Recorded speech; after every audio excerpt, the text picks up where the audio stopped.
My son did nothing wrong. I did nothing wrong. I carried out the policy of the United States government in rooting out corruption in Ukraine. And that's what we should be focusing on. And what I wanted to make a point about, and my son's statement speaks for itself. He spoke about it today. My son's statement speaks for itself.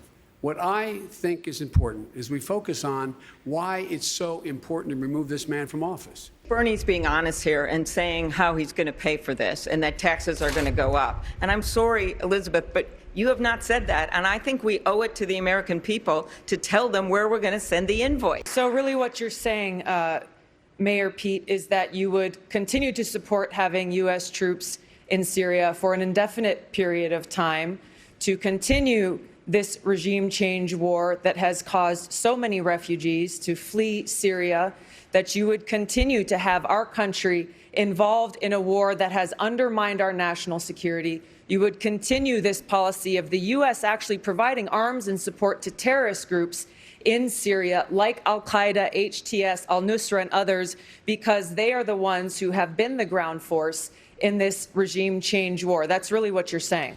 So, first of all, we must be fair. We are talking about ongoing proceedings to remove a sitting president for office. This has got to be about patriotism and not partisanship. Look, I share the same sense of urgency of everybody on this stage. I understand the outrage that we all feel, but we have to conduct this process in a way that is honorable, that brings our country together, doesn't rip us apart. One of the reasons I am running is because of my age and my experience. With it comes wisdom. We need someone to take office this time around who on day one can stand on the world stage, command the respect of world leaders from Putin to our allies, and know exactly what has to be done to get this country back on track.